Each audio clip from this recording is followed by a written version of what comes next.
Glory to God. അനുഗ്രഹീതമായ ഒരു നല്ല പ്രഭാതത്തിൽ ഒരിക്കൽ കൂടെ കർത്തൃസന്നിധി നമുക്കെല്ലാവർക്കും തിരുവചന ധ്യാനത്തിനായി ഒത്തുകൂടുവാൻ സർവശക്തനായ ദൈവം നൽകിയ അവസരത്തിനായി സ്തോത്രം ചെയ്യുന്നു. വളരെ പ്രാർത്ഥനയോടും പ്രതീക്ഷയോടും കൂടെ ഇന്ന് സൂമിലും യൂട്യൂബിലും ഒക്കെയായി ജോയിൻ ചെയ്തിരിക്കുന്ന മാന്യ സഹോദരങ്ങൾക്ക് എന്റെ ക്രിസ്തീയ വന്ദനം ഞാൻ അറിയിക്കുന്നു. ഒപ്പം മുകളിൽ കാണുന്ന പ്രെയർ ലൈൻ നമ്പറുമായി നിങ്ങൾക്ക് ബന്ധപ്പെടാൻ സാധിക്കുമെങ്കിൽ നിങ്ങൾക്ക് ഞങ്ങളുടെ ഈ സൂമിന്റെ ലിങ്ക് നിങ്ങളുടെ വാട്സാപ്പിൽ അയച്ചു കിട്ടുന്നതുമാണ്.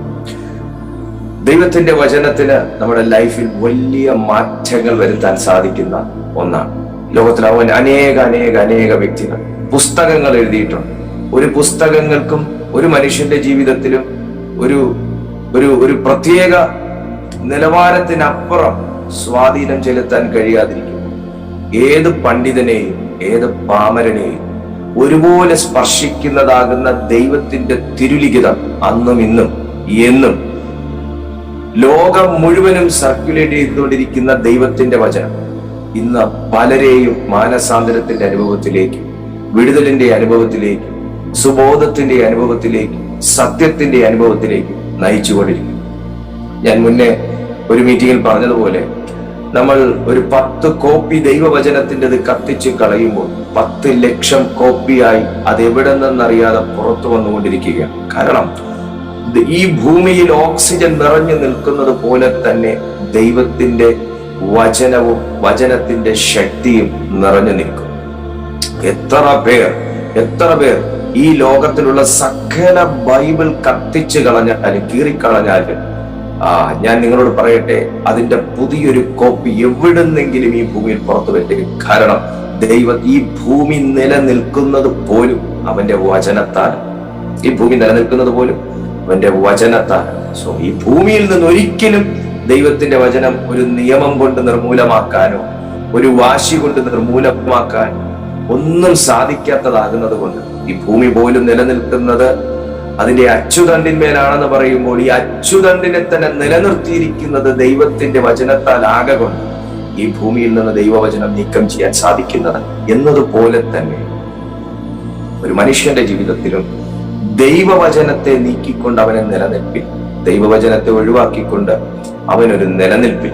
അതുകൊണ്ട് ആ ദൈവവചനത്തെ സ്നേഹിക്കുന്ന, ആ ദൈവവചനത്തിൽ വിശ്വസിക്കുന്ന, ആ ദൈവത്തിൽ വിശ്വസിക്കുന്ന നിങ്ങളുടെ ജീവിതത്തിനകത്ത് നിങ്ങളെ നിലനിർത്തത്തില്ലെന്ന് പറയുന്നത് എന്ത് തന്നെയാണെങ്കിൽ, നിങ്ങളെ ഈ ഭൂമിയിൽ നിന്ന് നീക്കം ചെയ്യുമെന്ന് പറയുന്നത് എന്ത് തന്നെയാണെങ്കിൽ, നിങ്ങളെ ഈ ഭൂമിയിൽ നിർത്തത്തില്ലെന്ന് പറയുന്നത് എന്ത് തന്നെയാണെങ്കിൽ, വചനത്തിന്റെ ശക്തിയാൽ കർത്താവിന് അതിനെ നീക്കം ചെയ്യാൻ സാധിക്കും. നിങ്ങളുടെ ജീവിതത്തിൽ ഒരു പുതിയ അനുഭവം നൽകാൻ സാധിക്കും. നിങ്ങളെ കർത്താവ് സ്പർശിക്കും. അതിന് ദൈവവചനത്തിന് മാത്രമേ കഴിയത്തുള്ളൂ. ലൂക്കോസ് എഴുതിയ സുവിശേഷം 18-ാമത്തെ അധ്യായം അതിന്റെ 7-ഉം 8-ഉം വാക്യത്തിൽ നമുക്ക് ഇങ്ങനെ കാണാം: ദൈവമോ രാപ്പകൽ തന്നോട് നിലവിളിക്കുന്ന തന്റെ വൃതന്മാരുടെ കാര്യത്തിൽ ദീർഘക്ഷമയുള്ളവനായാലും അവരെ പ്രതിക്രിയ നടത്തി രക്ഷിക്കുകയില്ലയോ?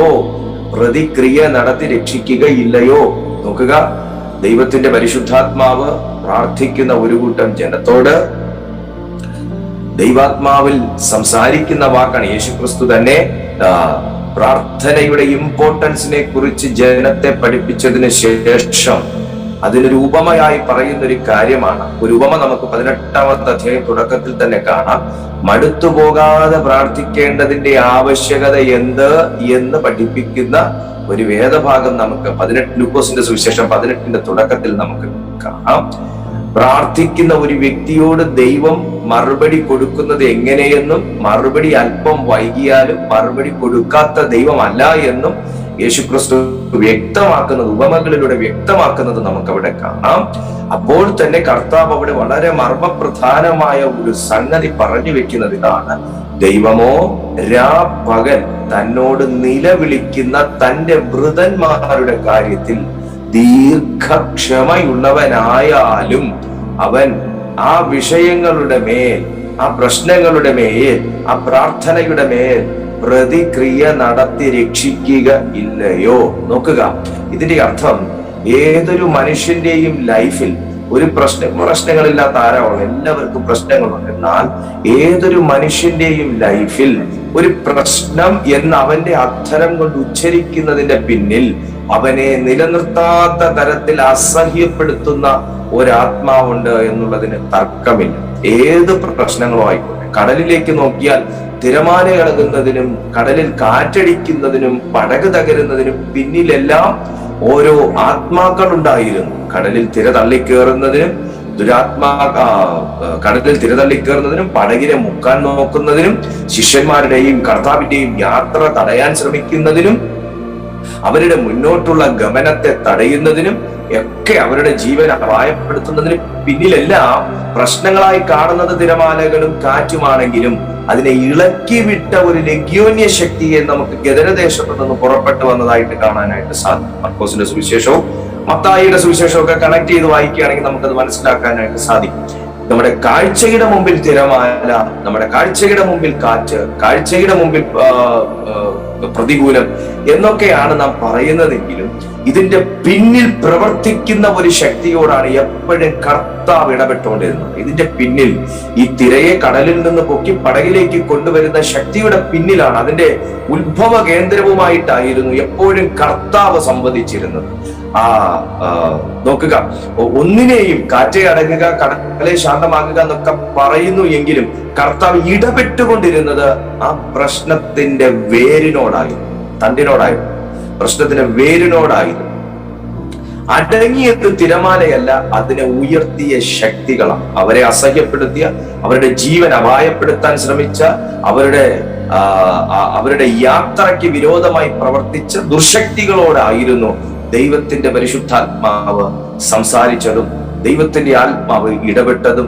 അതിനോടാണ് ദൈവം അമർച്ചയായി കൽപ്പിച്ചത്. ഇന്ന് ഈ മെസ്സേജ് കേൾക്കുന്ന ആരോടോ പരിശുദ്ധാത്മാവ് പറയുന്നു, നിങ്ങളുടെ മുമ്പോട്ടുള്ള ഗമനങ്ങൾക്കും നിങ്ങളുടെ മുമ്പോട്ടുള്ള വാഗ്ദത്തങ്ങളുടെ നിവർത്തീകരണത്തിനും നിങ്ങളുടെ നിലനിൽപ്പിന് തന്നെ ബുദ്ധിമുട്ടായി വരുന്ന സംഗതികളോട് ഇന്ന് പകൽ പരിശുദ്ധാത്മ നിറവിൽ ഞാൻ പറയുന്നു, അവൻ കൽപ്പിക്കുന്നു എങ്കിൽ അത് ആ പ്രശ്നത്തിന്റെ വേരിനോടായിരിക്കും, അതിന്റെ ആ കേന്ദ്രത്തോടായിരിക്കും അത് കൽപ്പിക്കുന്നത്. അവൻ സാഹചര്യങ്ങളോടല്ല കൽപ്പിക്കുന്നത്. മനുഷ്യൻ എപ്പോഴും സാഹചര്യങ്ങളോടാണ് കൽപ്പിക്കുന്നത്.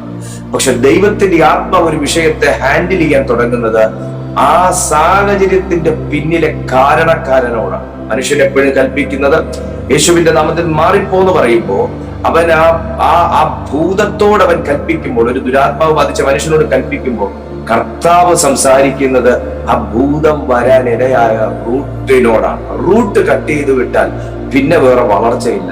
ഇത് പകരം ആരോടോ യാത്രയുമായി ബന്ധപ്പെട്ട് ഏതോ മനുഷ്യനോട് ദൈവാത്മാവ് സംസാരിക്കുന്നു. നിങ്ങളുടെ ആ യാത്രയെ തടയുന്ന, മുമ്പോട്ടുള്ള ഗമനത്തെ തടയുന്ന ആ സ്പിരിറ്റിനോട് പരിശുദ്ധാത്മാവ് കൽപ്പിക്കുന്നു. നോക്കുക, ദൈവമോ രാപ്പകൽ തന്നോട് നിലവിളിക്കുന്ന തന്റെ വൃതന്മാരുടെ കാര്യത്തിൽ ദീർഘക്ഷമയുള്ളവനായാലും അവരെ പ്രതിക്രിയ നടത്തി രക്ഷിക്കുകയില്ല. പറഞ്ഞു വന്നതിൽ തന്നെ ഞാൻ വരുന്നു. ആ പ്രതിക്രിയ എന്ന് പറയുന്നത് അവരുടെ പടകിന് നേരെ ആഞ്ഞടിച്ച കാറ്റാണ്. ഞാൻ നിങ്ങൾക്ക് മനസ്സിലാക്കാൻ വേണ്ടിയിട്ടാണ് ഈ കാറ്റും കടലും പടകും എടുത്തത്. അതാവുമ്പോൾ എല്ലാവർക്കും അറിയാവുന്ന കാര്യമാണ്. എല്ലാവരും ഈ പെന്തക്കോസ്ത് അനുഭവത്തിൽ ജനിച്ചു വളർന്നവരാകണമെന്നില്ല. പക്ഷേ ഏതൊരു സുവിശേഷ പ്രസംഗത്തിനകത്ത് നമുക്ക് വളരെ കോമൺ ആയി കേൾക്കാൻ കഴിയുന്ന ഒരു കാര്യമാണ് ഈ പടകും കാറ്റും കടലും. അതുകൊണ്ട് തന്നെയാണ് ഞാൻ ഇതൊരു യൂട്യൂബ് മെസ്സേജ് ആയതുകൊണ്ട് ആ ഒരു കാര്യം തന്നെ ഞാൻ ഇതിനകത്ത് കണക്ട് ചെയ്യുന്നത്. എല്ലാവർക്കും മനസ്സിലാക്കാൻ സാധിക്കുന്ന ഒരു കാര്യമാണ്. നോക്കുക, ആ പ്രശ്നത്തിന് നേരെ കൽപ്പിച്ച കർത്താവ് അവരുടെ പ്രാണൻ അപായപ്പെടാനായിട്ട് അനുവദിച്ചു, അവരുടെ ജീവൻ അപായപ്പെടാനായിട്ട് അനുവദിച്ചു. അതിന്റെ പിന്നിലെ കാര്യം എന്താന്ന് ചോദിച്ചാൽ, അവർ അസോസിയേറ്റ് ചെയ്ത് നിന്നതും അവർ കണക്ട് ആയി നിന്നതും ക്രിസ്തുവുമായി കണക്ട് ആയിട്ട് നിൽക്കുന്ന ഒരു വ്യക്തിയിൽ ഞാൻ എപ്പോഴും പറഞ്ഞിട്ടുണ്ട്, ക്രിസ്തുവിന്റെ സ്വഭാവ ഗുണങ്ങൾ അവരുടെ ജീവിതാംശത്തിനകത്തുണ്ടാകും. എത്ര അവിശ്വാസം പറഞ്ഞാലും, എത്ര പിന്നോക്കം പോയാലും ക്രിസ്തുവിന്റെ ജീവിത സ്വഭാവം, ക്രിസ്തുവിന്റെ സ്വഭാവം അവരിൽ ഉണ്ടാകും. ക്രിസ്തുവിന്റെ ഈ സ്വഭാവത്തെ നമുക്ക് ഉപ്പ് എന്നെടുത്തു കഴിഞ്ഞാൽ, ക്രിസ്തുവിന്റെ ഈ സ്വഭാവത്തെ നമുക്ക് ഉപ്പ് എന്നെടുത്തു കഴിഞ്ഞാൽ, മർക്കോസ് എഴുതിയ സുവിശേഷം അതിന്റെ 9-ാമത്തെ അധ്യായം, മർക്കോസ് എഴുതിയ സുവിശേഷം അതിന്റെ 9-ാമത്തെ അധ്യായം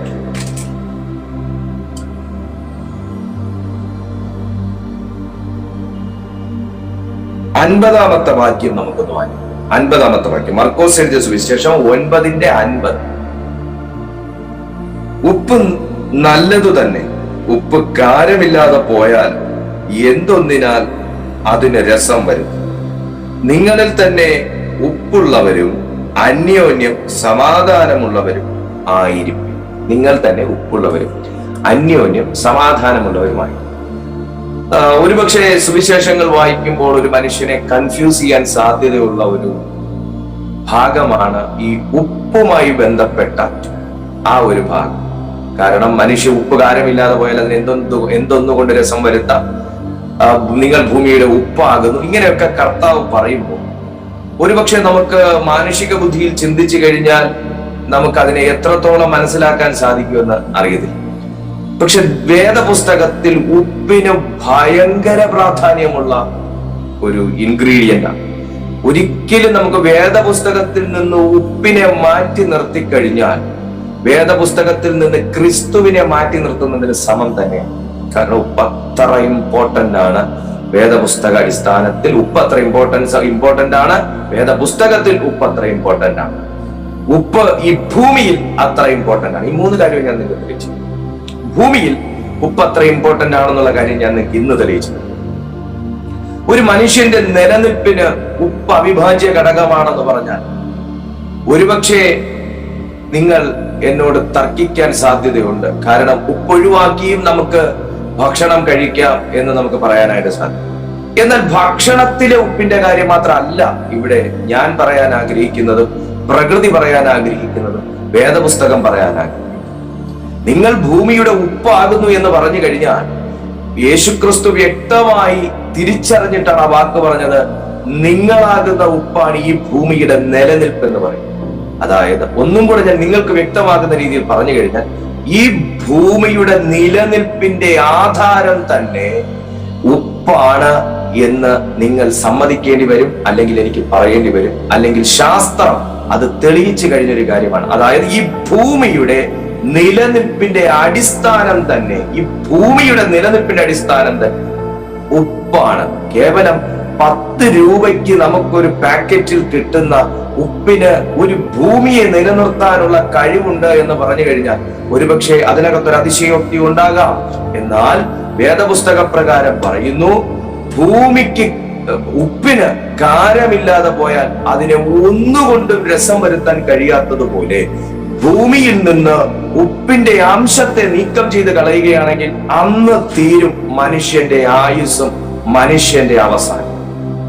അന്ന് തീരും മനുഷ്യന്റെ ആയുസ്സും മനുഷ്യന്റെ ഈ ഭൂമിയിലെ ജീവിതത്തിന്റെ പാർ. എന്തിനേറെ പറയുന്നു, ഓക്സിജൻ എന്ന് പറയുന്ന ഒരു ജീവവായു പോലും മനുഷ്യന് ശ്വസിക്കാൻ ഇല്ലാണ്ടായി പോകും ഈ ഭൂമിയിൽ നിന്ന് ഉപ്പ് നീക്കം ചെയ്ത് കഴിഞ്ഞു. എവിടെയാണ് ഈ ഉപ്പിനെ ദൈവം സ്വരൂപിച്ചിരിക്കുന്നത്? നമുക്ക് വളരെ എന്നും എപ്പോഴും എത്ര ചെറിയവനും എത്ര ഇളയതുങ്ങളും എത്ര പ്രായം ചെന്ന വ്യക്തികളും എന്നും അതിശയത്തോടുകൂടെ മാത്രം നോക്കിക്കാണുന്ന കടലിനകത്താണ് കർത്താവ് ഈ ഉപ്പിനെ സ്വരൂപിച്ച് നിർത്തിയിരിക്കുന്നത്. എന്തുകൊണ്ടാണ് കടൽ ജലത്തിന് ഉപ്പുണ്ടാകുന്നത് എന്നൊക്കെ നാം കുഞ്ഞു ക്ലാസ്സിൽ പഠിച്ചിട്ടുണ്ട് ഉള്ള കാര്യമാണ്. നിങ്ങൾക്ക് എത്ര പേർക്ക് അത് നിങ്ങൾക്ക് ഓർമ്മയുണ്ടെന്ന് എനിക്കറിയത്തില്ല, എങ്കിലും ഞാൻ വളരെ ലഘുവായി പറഞ്ഞു തരാം. കടൽ ജലത്തിൽ എന്തുകൊണ്ടാണ് ഉപ്പ്? ഏതെങ്കിലും Tata company, Reliance company, sprinkle company വല്ലതും ഉപ്പ് കൊണ്ട് അവരുടെ ഉപ്പ് ഫാക്ടറിയിൽ നിന്ന് ഉപ്പ് ഒഴുക്കി വിടുന്നത് കൊണ്ടാണോ ഈ കടൽ ജലത്തിന് ഉപ്പുണ്ടാകുന്നത്? അപ്പൊ ഞാൻ ചോദിക്കട്ടെ, അങ്ങനെയാണെങ്കിൽ അവർ ഉപ്പ് ഉണ്ടാക്കുന്നത് ഏതിൽ നിന്നാണ്? കടൽ ജലത്തിൽ നിന്നാണല്ലോ ഉപ്പുണ്ടാക്കുന്നത്. അവരുടെ ഫാക്ടറിയിൽ നിന്ന് ഒഴുക്കി വിടുന്ന കെമിക്കൽസ് കൊണ്ടാണ് കടൽ ജലത്തിൽ ഉപ്പ് മാറാതെ നിൽക്കുന്നതെങ്കിൽ പിന്നെ അവർ ഉപ്പുണ്ടാക്കുന്നത് എന്തുകൊണ്ടാണ്? ചിന്തിക്കേണ്ട വസ്തുത. കടൽ ജലത്തിൽ ഉപ്പുണ്ടാകുന്നതിന്റെ കാരണം പ്രകൃതിയിൽ പെയ്യുന്ന മഴയാണ്, ഭൂമിയിൽ പെയ്യുന്ന മഴയാണ് അതിന്റെ കാരണം. വാവ്, എത്ര അതിശയമായി നമുക്ക് ചിന്തിക്കാൻ കഴിയുന്നല്ലേ?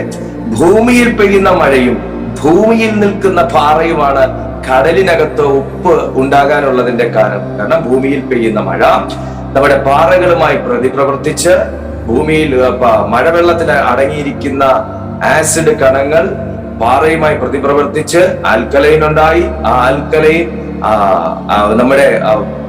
അതുപോലെ നമ്മുടെ അന്തരീക്ഷത്തിനകത്ത് അടങ്ങിയിരിക്കുന്ന കാർബൺ ഡൈ ഓക്സൈഡുമായി പ്രതിപ്രവർത്തിച്ച് കാർബോണിക് ആസിഡ് ഉണ്ടായി. ഇത് എല്ലാം കൂടെ ഒലിച്ച് അരുവികളിലൂടെയും തടാകങ്ങളിലൂടെയും ഇറങ്ങി, ചെറുതോടുകളിലൂടെ ഇറങ്ങി അത് നേരെ സമുദ്രത്തിൽ ചെന്ന് അവസാനിക്കുന്നത് കൊണ്ടാണ് കടൽ ജലത്തിന് ഉപ്പുണ്ടാകുന്നത്. വളരെ ഷോർട്ടായിട്ടാണ് പറഞ്ഞത്, കുറച്ച് കാര്യമായിട്ട് അത് പറയേണ്ടതാണെങ്കിലും വളരെ ഷോർട്ടായി. എന്തായാലും അന്തരീക്ഷത്തിലെ കാർബൺ ഡൈ ഓക്സൈഡും ഭൂമിയിൽ നൽകിയിരിക്കുന്ന പാറയും ഒക്കെയായി പ്രതിപ്രവർത്തിച്ച് അതിനകത്തൊരു വൈദ്യുത കണങ്ങൾ ഉണ്ടായി. ആ വൈദ്യുത കണങ്ങളായ ഞാൻ ഇവിടെ നോട്ട് ചെയ്ത് വെച്ചിട്ടുണ്ടായിരുന്നു, അയോണുകൾ, വൈദ്യുത കണങ്ങളായ അയോണുകൾ ഉണ്ടായി. ഈ അയോണുകളാണ് ശരിക്കും പറഞ്ഞാൽ ഒലിച്ച് നേരെ കടൽ ജലത്തിലേക്ക് ഇറങ്ങി കടലിന് ഉപ്പുരസം ഉണ്ടാകുന്നത്. വളരെ ഷോർട്ടായിട്ടാണ് പറഞ്ഞത്. എന്തായാലും അന്തരീക്ഷത്തിനകത്തുള്ള പ്രവർത്തനമാണ് സത്യത്തിൽ കടൽ ജലത്തിനകത്ത് ഉപ്പുരസങ്ങൾ ഉണ്ടാക്കുന്നത് എന്ന് നിങ്ങൾ മനസ്സിലാക്കിയിരിക്കുക. ശരി, ഈ കാര്യം മനസ്സിലായി. കടലിൽ ഉപ്പുള്ളതും പ്രകൃതിയിൽ മനുഷ്യൻ ജീവിക്കുന്നതുമായിട്ട് എന്താണ് ബന്ധം? കടലിലെ ഉപ്പും പ്രകൃതിയിൽ മനുഷ്യൻ ശ്വസിക്കുന്ന വായുവുമായി എന്താണ് ബന്ധമെന്ന് സ്വാഭാവികമായിട്ട് നമുക്ക് ചിന്തിക്കാനായിട്ട് കഴിയും. ശാസ്ത്രജ്ഞന്മാർ പറയുന്നതിന്റെ അടിസ്ഥാനത്തിൽ ഞാൻ പറയാം. സമുദ്രത്തിനകത്തുനിന്ന് ഉപ്പ് നീക്കം ചെയ്ത് കഴിഞ്ഞാൽ ഈ പ്രകൃതിയുടെ മേൽ നടക്കുന്ന ഫോട്ടോസിന്തസിസ് എന്ന് പറയുന്ന ആ പ്രക്രിയ ആദ്യം അവസാനിക്കും. ഈ ഫോട്ടോസിന്തസിസ് നടക്കുന്നത് കൊണ്ടാണ് അന്തരീക്ഷത്തിലുള്ള കാർബൺ ഡൈ ഓക്സൈഡിനെ വേർതിരിച്ച് നമുക്ക് ഓക്സിജനായി കൺവേർട്ട് ചെയ്ത് മനുഷ്യന്റെ നിലനിൽപ്പിനെ സഹായിക്കുന്ന ഓക്സിജൻ നമുക്ക് ശ്വസിക്കാനായിട്ട് സാധിക്കും. രണ്ടാമത്തെ കാര്യം, അതിന് സഹായിക്കുന്നതാണ് സമുദ്രത്തിനടിയിലെ ആൽഗകളാണ് അതിന് സഹായിക്കുന്ന, ഫോട്ടോസിന്തസിസിന് സഹായിക്കുന്ന പ്രധാനപ്പെട്ട ഘടകം എന്ന് പറയുന്നത്. മറ്റൊരു കാര്യം, സമുദ്രത്തിനകത്തുള്ള മത്സ്യങ്ങളുടെ നിലനിൽപ്പ്, സമുദ്രത്തിനകത്തുള്ള പ്ലാന്റ്സ്, സമുദ്ര ജൈവ സസ്യങ്ങൾ, അതിന്റെ നിലനിൽപ്പ്, ഇതിനെല്ലാം ഉപ്പെന്ന് പറയുന്ന ഒരു ഘടകം വളരെ അത്യാവശ്യമായതുകൊണ്ട് എന്ന് ഈ ഉപ്പിനെ സമുദ്രത്തിൽ നിന്നും വേർപിരിക്കുന്നു, അതോടെ ആദ്യം അവസാനിക്കുന്നത് സമുദ്രജല ജീവികളും അതിന്റെ സസ്യങ്ങളും നശിക്കുമെന്നുള്ളതാണ്. അപ്പൊ ഉപ്പിന് ജീവൻ നിലനിർത്താൻ കഴിവുണ്ടെന്നുള്ളത് ഒന്നാമത്തെ തെളിവ്. രണ്ടാമത്തെ കാര്യം, ഇത് അവസാനിക്കുന്നതോടുകൂടെ ആൽഗകളുടെ നിലനിൽപ്പ് അവസാനിക്കും. അതോടുകൂടെ പ്രകൃതിയിൽ നടക്കുന്ന ഫോട്ടോസിന്തസിസ് എന്ന ഒരു പ്രകാശ സംശ്ലേഷണം എന്ന പ്രക്രിയ അവസാനിച്ചു കിട്ടും. അതോടുകൂടെ മനുഷ്യന്റെ ശ്വസന വായുവായ പ്രാണവായുവായ ഓക്സിജന്റെ ഉൽപാദനം അവസാനിക്കും. കാരണം അന്തരീക്ഷം മുഴുവൻ കാർബൺ ഡൈ ഓക്സൈഡ് കൊണ്ട് നിറഞ്ഞു പോകും. അതിനകത്ത് ഓക്സിജൻ നമുക്ക് ലഭിക്കാതെ വരും. സസ്യങ്ങൾക്ക് ഓക്സിജൻ പുറപ്പെടുവിക്കാൻ കഴിയാണ്ട് വരും, ഫോട്ടോസിന്തസിസ് ഇല്ലാത്തതുകൊണ്ട്. തൽഫലമായി മനുഷ്യന്റെ നിലനിൽപ്പും കൂടെ അവസാനിപ്പിച്ച് കിട്ടും. കൂടാതെ ആഗോളതാപനം വർദ്ധിക്കും, ആഗോളതാപന അവസ്ഥ വർദ്ധിക്കും. അതുപോലെ തന്നെ കാലാവസ്ഥ പ്രതികൂലമായി മാറും. എല്ലാ ഘടകങ്ങളും ഒരു ഉപ്പിന്റെ അംശം, 10 രൂപ കൊടുത്ത് മേടിക്കുന്ന ഉപ്പിന്റെ അംശം ഈ ഭൂമിയിൽ നിന്ന് നീങ്ങിക്കഴിഞ്ഞാൽ സകല പ്രവർത്തനങ്ങളും താറുമാറാകും. എന്തിനേറെ പറയുന്നു, മനുഷ്യവംശം പോലും നശിച്ചു പോകും. നോക്കിക്കേ, ഒരു ഉപ്പിന് ഇത്രത്തോളം ഇത്രയും ഇമ്പോർട്ടൻസ് മാത്രമേ ഞാൻ പറഞ്ഞിട്ടുള്ളൂ. അതും പലതും വിട്ടും പലതും ഒഴിവാക്കി വളരെ ബ്രീഫായിട്ടാണ് നിങ്ങളോട് ഞാൻ പറഞ്ഞത്. സമുദ്രജല ജീവികൾക്ക് ഉപ്പ് എത്ര ഇമ്പോർട്ടന്റ് ആണ്. കാരണം ഇത് ഉണ്ടായത് തന്നെ ഈ ഉപ്പുമായി പരിണമിച്ചാണ് ഈ സമുദ്രജല ജീവികൾ. ആകെ 2,70,000 സമുദ്രജല ജീവികളെ മാത്രമേ കണ്ടുപിടിച്ചിട്ടുള്ളൂ. ഇനി 2 ദശലക്ഷത്തിനപ്പുറം ഇനി കണ്ടുപിടിക്കാൻ കിടക്കുന്നു. കാരണം അതൊക്കെ പഠിച്ചുകൊണ്ടിരിക്കുന്നതേ ഉള്ളൂ. ഇതെല്ലാം ഉണ്ടായിരിക്കുന്നത് ഉപ്പുമായിട്ടുള്ള പ്രതിപ്രവർത്തനത്തിന്റെ ഫലമായിട്ട്. ചിന്തിക്കുക, ഉപ്പെന്ന് പറയുന്ന ഈ കർത്താവ് ഉപ്പ് എന്ന് പറഞ്ഞ മർക്കോസിന്റെ സുവിശേഷത്തിൽ ഇങ്ങനെ അങ്ങ് പറഞ്ഞു വിട്ട ഘടകത്തിന് എത്ര ജീവൻ നിലനിർത്താൻ കഴിവുണ്ട് എന്ന് നിങ്ങൾ ചിന്തിച്ചു നോക്കുക.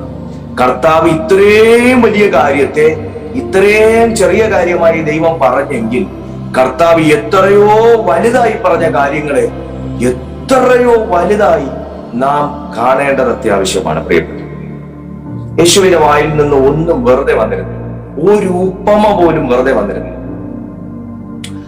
ഒരു എക്സാമ്പിൾ പോലും കർത്താവിന്റെ വായിൽ നിന്ന് വെറുതെ വന്നിരുന്നു. പൊള്ളവാക്ക് യേശു പറഞ്ഞിരുന്നു.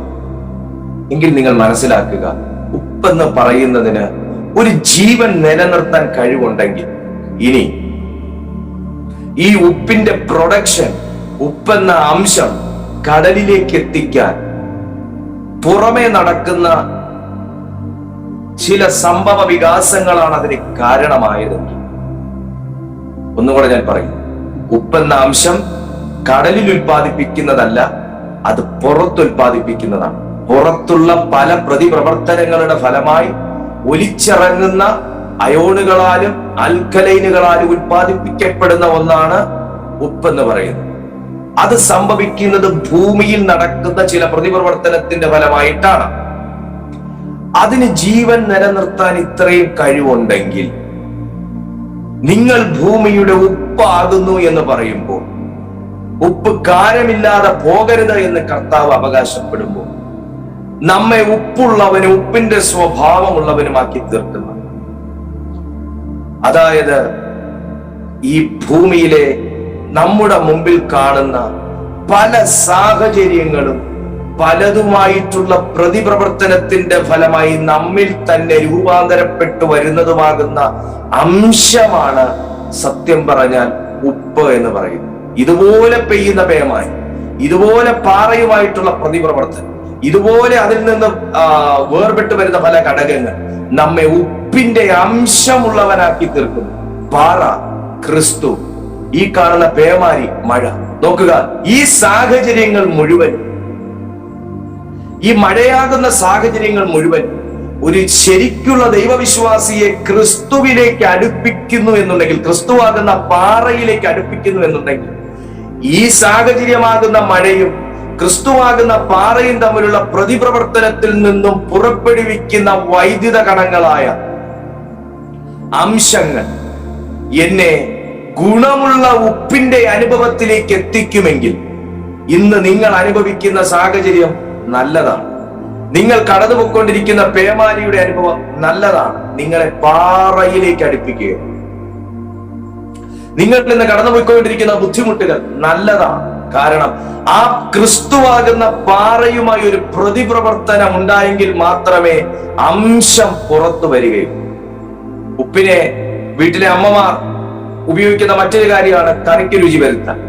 പക്ഷെ ഒരു കാര്യമുണ്ട്, കറിയോളം കണക്കിന് ആരും ഉപ്പിടാറില്ല. വെജിറ്റബിൾസിനോളം ഒരു ബൗൾ വെജിറ്റബിൾസ് ആണെന്നുണ്ടെങ്കിൽ ഒരു ബൗൾ ഉപ്പ് ആരും ഇടാറില്ല, ഒരംശമേ ഇടും. അത്രയും മതി, അത്രയും മതി. മറ്റൊന്ന്, വസ്തുക്കൾ കേടാകാതിരിക്കാൻ വേണ്ടി സൂക്ഷിക്കുന്ന ഒന്നാണ് ഉപ്പ്. പണ്ട് കാലങ്ങളിൽ, ഇന്നല്ലേ ഫ്രീസർ ഉള്ളത്, ഫ്രിഡ്ജ് ഉള്ളത്. എന്നാൽ പണ്ട് കാലങ്ങളിൽ ഫ്രീസറോ ഫ്രിഡ്ജോ ഒന്നുമില്ല. ശീതീകരിക്കാൻ വേണ്ടി ഉപയോഗിച്ചുകൊണ്ടിരുന്ന ഭക്ഷണങ്ങൾ ശീതീകരിക്കപ്പെടാൻ വേറെ മാർഗമില്ലാതിരുന്നത് കൊണ്ട് ഭക്ഷണം കേടാകാതിരിക്കാൻ വേണ്ടി അവർ ഉപ്പ് വിതറി അതിനെ സൂക്ഷിച്ചിരുന്നു. നോക്കുക, ഉപ്പിന് ജീവനുണ്ട് പ്രിയപ്പെട്ടവൻ, ഉപ്പിന് ജീവനുണ്ട്. പക്ഷെ നിങ്ങളുമാകുന്ന വ്യക്തിയുമായി ആ ഉപ്പ് പ്രവർത്തിക്കുമ്പോഴാണ് അതിന് ജീവൻ ഉണ്ടാകുന്നത്. നമ്മുടെ ഉപ്പ് ക്രിസ്തുവാണ്, ക്രിസ്തുവിന്റെ ആത്മാവാണ്. ഇതിന്റെ ഒരംശം നമ്മൾ ഏതിലെങ്കിലും ഒന്ന് വിതറാൻ തയ്യാറായ ആ വസ്തു കേടാകത്തില്ല, അത് ജീവിക്കും. ആ പ്രതീക്ഷ കേടാകത്തില്ല, അത് ജീവിക്കും. ആ വിശ്വാസം കേടാകത്തില്ല, അത് ജീവിക്കും. ആ ഉപ്പിന് അങ്ങനെ ജീവിപ്പിക്കാനുള്ള ഒരു കഴിവുണ്ട്. ഹല്ലേലൂയ. എത്ര പേർക്ക് മനസ്സിലായി ഞാൻ പറഞ്ഞ കാര്യം? സമയക്കുറവ് കൊണ്ട് ഒരുപാട് മുമ്പോട്ട് പോകാൻ കഴിയുന്നില്ലെങ്കിലും ഉപ്പിന്റെ കാര്യത്തെ നിങ്ങൾ വിട്ടുകളയരുത്. ഈ ഭൂമിയിൽ കേടാകാൻ വേണ്ടി വിളിച്ചിരിക്കുന്ന ഒരു വ്യക്തി അല്ല താങ്കൾ. ഈ ഭൂമിയിൽ നിലത്തിട്ട് ചവിട്ടിക്കളയാൻ വേണ്ടി വിളിച്ചിരിക്കുന്ന വ്യക്തി അല്ല താങ്കൾ. പക്ഷെ വേദപുസ്തകം തന്നെ പറയുന്നു, ഉപ്പിന് ഉപ്പിന്റെ സ്വഭാവമില്ലാതെ പോയി, ഉപ്പിന് കാരമില്ലാതെ പോയി, നിലത്തിട്ട് ചവിട്ടാനല്ലാതെ അതിനെ കൊണ്ട് പിന്നെ വേറെ ഒന്നിനും കൊള്ളത്തില്ല. നിലത്തിട്ട് ചവിട്ടാനല്ലാതെ അതിനെ കൊണ്ട് വേറെ ഒന്നിനും കൊള്ളത്തില്ല. പ്രിയപ്പെട്ടവരെ, നാം നിലത്ത് വീണു പോകുന്നുവെങ്കിൽ നമ്മിൽ ഉപ്പിന്റെ അംശം പോയി. നാം നിലത്തിട്ട് ചവിട്ടപ്പെടുന്നുവെങ്കിൽ നമ്മിൽ ഉപ്പിന്റെ അംശം പോയി. നമുക്കൊന്നിനെ ജീവിപ്പിക്കാൻ കഴിയുന്നില്ലെങ്കിൽ നമ്മിൽ ഉപ്പിന്റെ അംശം പോയി. നമുക്കൊന്നിനെ ജീവൻ നിലനിർത്താൻ കഴിയുന്നില്ലെങ്കിൽ, ഒന്നിന്റെ ജീവൻ നിലനിർത്താൻ കഴിയുന്നില്ലെങ്കിൽ നമ്മിൽ ഉപ്പിന്റെ അംശം പോയി. നമ്മെ കൊണ്ട് ഒന്നിനും രുചി വരുത്താൻ കഴിയുന്നില്ലെങ്കിൽ നമ്മിൽ ഉപ്പിന്റെ അംശം പോയി. തിരിച്ചറിയുക, ഒന്നും കൊണ്ടും രസം വരുത്താൻ കഴിയുകയില്ല. ഉപ്പിന്റെ നിറം വെളുപ്പാണ്, വെള്ളയാണ്, വൈറ്റാണ്. ഉപ്പിന്റെ അംശം പോയി എന്ന് പറഞ്ഞ് വൈറ്റിനൊന്നും ഒരു കുറവും കാണത്തില്ല, വൈറ്റ് ആൻഡ് വൈറ്റ് തന്നെയായിരിക്കും. പക്ഷെ ഉപ്പിന്റെ അംശം അതിനകത്തുണ്ടാകണമെന്ന് ഒരു നിർബന്ധവുമില്ല. ഉപ്പിനകത്തുനിന്ന് ഉപ്പിന്റെ കാരം പോയി കഴിഞ്ഞാൽ അത് നേരെ വെള്ള മാറി കറുപ്പാകുന്നൊന്നുമില്ല, വൈറ്റ് ആൻഡ് വൈറ്റ് തന്നെയായി. പക്ഷെ ഉപ്പിന്റെ അംശം അതിനകത്തുണ്ടാകണമെന്ന് കർത്താവ് വൈറ്റ് ആൻഡ് വൈറ്റിൽ നടന്നിട്ട് ഉപ്പിന്റെ അംശം ഇല്ലാതിരിക്കാനല്ല താങ്കളെ കുറിച്ച് ആഗ്രഹിക്കുന്നത്. താങ്കളിൽ ഉപ്പിന്റെ നിറമുള്ളതുപോലെ ഉപ്പിന്റെ അംശം ഉണ്ടാകണമെന്ന് ആഗ്രഹിക്കും. നിങ്ങൾ രുചി വരുത്തുന്നവരായിരിക്കട്ടെ, നിങ്ങൾ ജീവിപ്പിക്കുന്നവരായിരിക്കട്ടെ, നിങ്ങൾ കേടുവരുത്താത്തവരായിരിക്കട്ടെ, നിങ്ങൾ സ്വാദ് പകരുന്നവരായിരിക്കട്ടെ, നിങ്ങൾ ആമേൻ ജീവൻ നിലനിർത്തുന്ന അവിഭാജ്യ ഘടകമായി മാറട്ടെ. നോക്കുക, സമുദ്രങ്ങളിൽ വെള്ളമുള്ളത് കൊണ്ട് മാത്രമല്ല സമുദ്രജല സസ്യങ്ങളും ജീവികളും മത്സ്യങ്ങളും ജീവിക്കുന്നത് പ്രിയപ്പെട്ടവരെ, അതിനകത്ത് ഉപ്പിന്റെ അംശമുള്ളത് കൊണ്ടാണ്. Praise God. അതുകൊണ്ട് നാം ഭൂമിയുടെ ഉപ്പാണ്, നിങ്ങൾ വീടിനകത്തുള്ള ഉപ്പാണ്. മറ്റൊരു കാര്യം, ലേവ്യ പുസ്തകമൊക്കെ വായിക്കാമെങ്കിൽ നിങ്ങൾക്ക് കാണാൻ കഴിയും, ഉപ്പ് വിതറുന്ന ഒരവസ്ഥ. ശുശ്രൂഷ പുരോഹിതന്മാർ ഉപ്പ് വിതറി പ്രാർത്ഥിക്കുന്ന ഒരു സ്ഥലം ശുദ്ധീകരിക്കാൻ അവരുടെ യാഗങ്ങളിൽ ഒക്കെ ഉപ്പ് വിതറുന്നത് നമുക്ക് ലേവ്യ പുസ്തകത്തിനകത്ത് കാണാനായിട്ട് കഴിയും. അതുപോലെ തന്നെ നമുക്ക് കാണാൻ കഴിയുന്നത് മെഡിസിൻസിന്റെ ഔഷധങ്ങളുടെ ഉപയോഗങ്ങൾക്ക് വേണ്ടിയിട്ടും നമുക്ക് ഉപ്പ് ഉപയോഗിക്കുന്നതായിട്ട് നമുക്ക് കാണാൻ കഴിയും. എന്നിങ്ങനെ ഉപ്പിനെ പണ്ട് കാലം മുതലേ ഒഴിവാക്കാൻ കഴിയാത്ത ഒരു ഘടകമായി മാറിയിട്ടുണ്ട്. പ്രിയപ്പെട്ടവരെ, വായിച്ചു തുടങ്ങിയത് ഇങ്ങനെയാണ്: ദൈവമോ രാപ്പകൽ തന്നോട് നിലവിളിക്കുന്ന തന്റെ വൃതന്മാരുടെ കാര്യത്തിൽ ദീർഘക്ഷമയുള്ളവരാണ്. ആ നിലവിളിച്ച വൃതന്മാർ ആരും തന്നെ മറുപടി കിട്ടാതെ ഈ ഭൂമിയിൽ നിന്ന് പോയിട്ടില്ല. അത് ഏലിയാവായിക്കോട്ടെ, ഏലിയാവിന്റെ കാലത്തെ കുറിച്ചാണ് ശരിക്കും പറഞ്ഞാൽ റോമർക്ക് എഴുതിയ ലേഖനത്തിൽ പറയുന്നത്, ബാലിനും മുട്ടുമടക്കാത്ത 7000 പുരുഷന്മാരെ ഞാൻ ശേഷിപ്പിച്ചിരിക്കും. ബാലിന് മുട്ടുമടക്കാത്ത 7000 പുരുഷൻ. പ്രിയപ്പെട്ടവരെ, ഏലിയാവിന്റെ കാലഘട്ടത്തിൽ ആഹാബ് ഇസബേലും ആ ദേശം ഭരിച്ചുകൊണ്ടിരുന്ന സമയത്ത് ബാൽ എന്ന് പറയുന്ന ദേവനായിരുന്നു അവരുടെ ദൈവം. അതിന്റെ പൊറുതിമുട്ടലുകൾ കൊണ്ട് അതിനെ വകവരുത്താൻ വേണ്ടി ഏലിയാവ് എന്ന് പറയുന്ന മനുഷ്യനെ ദൈവം അഭിഷേകം ചെയ്തു. ബാലിന്റെ പ്രവർത്തനത്തിന്റെ അപ്പുറം പ്രവർത്തനങ്ങൾ എന്റെ കർത്താവ് കാഴ്ചവെച്ചു. അവരെ കൊണ്ട് നടക്കാത്ത കാര്യം എന്റെ കർത്താവിനെ കൊണ്ട് സാധിക്കുമെന്ന് ഏലിയാവിന്റെ ശുശ്രൂഷയിലൂടെ ദൈവം തെളിയിച്ചു കൊടുത്തു. ഒന്നോർത്ത് നോക്കുക, ഏലിയാവ് എന്ന് പറയുന്ന ഒരു ഉപ്പാകുന്ന ഒരു മനുഷ്യനെ ആ പട്ടണത്തിലെ ഇസബേലിയ ശക്തിക്കും ആഹാബിയ ശക്തിക്കും എതിരായി ദൈവം എഴുന്നേൽപ്പിച്ചപ്പോൾ ആ പട്ടണത്തിൽ മരണത്തിന്റെ അവസ്ഥയെ നീക്കി ജീവന്റെ അനുഭവത്തെയാണ് തന്റെ അഭിഷേകത്തിലൂടെ ദൈവത്തോട് വെളിപ്പെടുത്തുന്നത്. എന്ന് പറയുന്നത് പോലെ ഏതൊരു പൈശാചിക കർത്തൃത്വവും തകർക്കാൻ നിങ്ങളുടെ ഭവനത്തിനകത്ത് ഉപ്പായി കർത്താവ് കണ്ടിരിക്കുന്നത് നിങ്ങളെ. നമ്മൾ പട്ടണത്തിൽ ഉപ്പ് വിതറി പ്രാർത്ഥിക്കാറുണ്ട്, ഭവനത്തിൽ ഉപ്പ് വിതറി പ്രാർത്ഥിക്കാറുണ്ട്, ഭൂമിയിൽ ഉപ്പ് വിതറി പ്രാർത്ഥിക്കാറുണ്ട്. എന്തിനാ ചെയ്യുന്നത്? അത് ശുദ്ധീകരിക്കുന്ന ഒന്നാണ് ഉപ്പെന്ന് പറയുന്നത്. നിങ്ങൾ ഉപ്പാണെന്ന് പറയുന്നെങ്കിൽ നിങ്ങളെ ഒരു അനീതിയുള്ളവനായിട്ടോ അഴിമതിയുള്ളവനായിട്ടോ പാപിയായിട്ടോ അല്ല ദൈവം കാണുന്നത്, നിങ്ങളെ ശുദ്ധനായിട്ടാണ് ദൈവം കാണുന്നത്. അത് നമ്മുടെ പ്രവൃത്തികളൊന്നും കൊണ്ടല്ല. റോമർക്ക് എഴുതിയ ലേഖന പ്രകാരം അത് കൃപയാലാണ്, പുത്രന്റെ കൃപയാലാണ്. ആ കൃപയാൽ തെരഞ്ഞെടുക്കപ്പെട്ട നിങ്ങൾ ഭൂമിയുടെ ഉപ്പാണെന്ന് പരിശുദ്ധാത്മാവ് വെളിപ്പെടുത്തും. നിങ്ങൾ ശുദ്ധീകരിക്കപ്പെട്ടതും നിങ്ങൾ ശുദ്ധമാക്കുന്നതുമായി മാറുകയാണ് കർത്താവിന്റെ കൃപ. ഇന്നു മുതൽ നിങ്ങൾ തീരുമാനിക്കുക, ഞാനാണ് എന്റെ വീടിന്റെ ഉപ്പ്, ഞാനാണ് എന്റെ പട്ടണത്തിന്റെ ഉപ്പ്, ഞാനാണ് എന്റെ ദേശത്തിന്റെ ഉപ്പ്. ഞാൻ പ്രവർത്തിച്ചാൽ, ഞാൻ സംസാരിച്ചാൽ, ഞാൻ പ്രാർത്ഥിച്ചാൽ, ഞാൻ കൽപ്പിച്ചാൽ അവിടെ ജീവൻ വെളിപ്പെടും.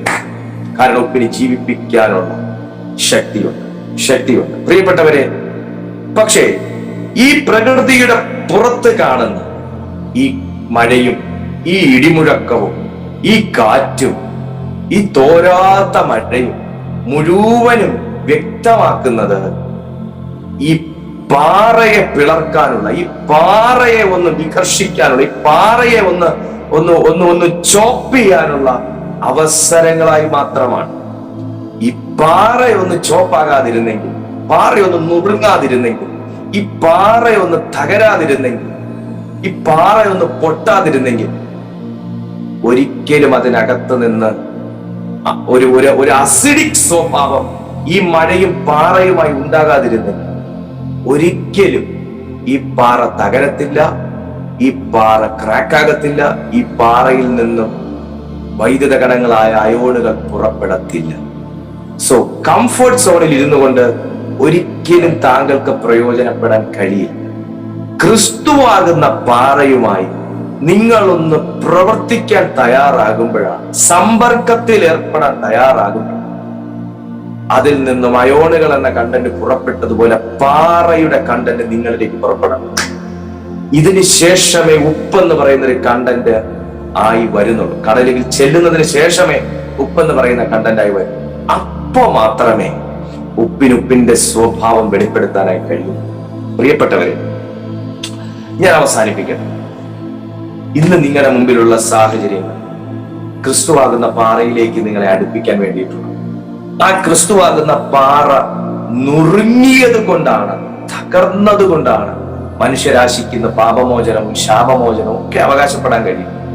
ആ ക്രിസ്തുവാകുന്ന പാറ ഉടഞ്ഞത് കൊണ്ടാണ് നാം ഓരോരുത്തരും അതിൽ പണിയപ്പെടാൻ തുടങ്ങി. ആരും ക്വാറി അതുപോലെ കൊണ്ടുവന്ന് വീട് പണിത ചരിത്രമില്ല. ക്വാറിയിലെ പാറ പൊട്ടിച്ച് അതിന്റെ ചെറു കഷ്ണങ്ങളെ എടുത്ത് വീട് പണിത ചരിത്രമില്ല. അടിസ്ഥാനം ഇടുന്നതാണെങ്കിലും അങ്ങനെ. ഇതുപോലെ തന്നെ ക്രിസ്തുവാകുന്ന പാറമേ നാം പണിയാൻ തയ്യാറായാൽ അത് ശാശ്വതമായി. ക്രിസ്തുവാകുന്ന പാറ നുറുങ്ങിയത് കൊണ്ടാണ് നാം അതിൽ പണിയപ്പെട്ടത്. ആ പാറ നുറുങ്ങിയത് കൊണ്ടാണ് നമുക്ക് പാപമോചനം ലഭിച്ചത്. ആ പാറ നുറുങ്ങിയത് കൊണ്ടാണ് നാം ഇന്ന് രുചികരമാകുന്ന, കേട് വരുത്താതെ സൂക്ഷിക്കാൻ ഉപയോഗമാകുന്ന, ഭൂമിയിലെ ഫോട്ടോസിന്തസിസിന് കാരണമാകുന്ന, അന്തരീക്ഷത്തിന്റെ താപനില നിലനിർത്താൻ കാരണമാകുന്ന, പ്രാണവായുവിനെ നിലനിർത്താൻ കാരണമാകുന്ന, ഭൂമിയുടെ അനുഗ്രഹമാകുന്ന ഉപ്പായി നാം മാറാൻ. നിങ്ങളെ ദൈവം ഭൂമിയുടെ ഉപ്പായിട്ടാണ് കണ്ടേക്കുന്നത്. നിലത്തിട്ട് ചവിട്ടാൻ തക്കവണ്ണം ഉപ്പിന് കാരമില്ലാതെ പോകരുത്. ഉപ്പിന് കാരമില്ലാതെ പോകുന്നത് അതിന്റെ ഗുണം മനസ്സിലാകാതെ പോകുന്നത്, അതിന്റെ സ്വഭാവം, അതിന്റെ ഉപയോഗം മനസ്സിലാകാതെ പോകും. ദൈവത്തിന് ഉപയോഗമുള്ള ഉപ്പാകുന്ന നിങ്ങളെ ലോകത്തിന് ഒരുപക്ഷെ ആവശ്യം കാണുന്നു, വീട്ടുകാർക്ക് ആവശ്യം കാണുന്നു, നിങ്ങളുടെ സ്വന്തം എന്ന് പറയുന്ന ആർക്കും ഒരുപക്ഷെ നിങ്ങളെ ആവശ്യം കാണത്തില്ല. കാരണം അവർക്ക് ഈ ഭൂമിയിലെ കാര്യങ്ങളാണ് ആവശ്യം. പക്ഷെ കർത്താവിന് കടലിനകത്ത് കിടക്കുന്ന ഉപ്പിനെയാണ് ആവശ്യം. എത്രവർക്ക് മനസ്സിലാവുന്നു? കടലിനകത്ത് കിടക്കുന്ന ഉപ്പിനെയാണ് ദൈവത്തിന് ആവശ്യം. കാരണം അതാണ് അതിന്റെ ജീവന്റെ അടിസ്ഥാനം. ശരിക്കും പറഞ്ഞാൽ കടലിന്റെ അടിത്തറ. ഈ ഉപ്പ് കടലിൽ നിന്ന് വേർപെട്ടാൽ ഭൂമിയിൽ ജീവൻ ഉണ്ടാകത്തില്ല. സോ നിങ്ങളെ ജീവന്റെ അടിസ്ഥാനമായിട്ടാണ് കർത്താവ് കണ്ടത്.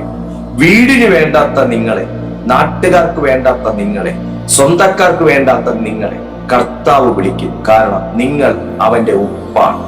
നിങ്ങൾ അവന്റെ ഉപ്പാണ്. നിങ്ങൾ ജീവൻ നൽകാനുള്ളവൻ, നിങ്ങൾ ജീവൻ നിലനിർത്താനുള്ളവൻ, നിങ്ങൾ അനുഗ്രഹിക്കപ്പെട്ട സ്ത്രീയും പുരുഷനും.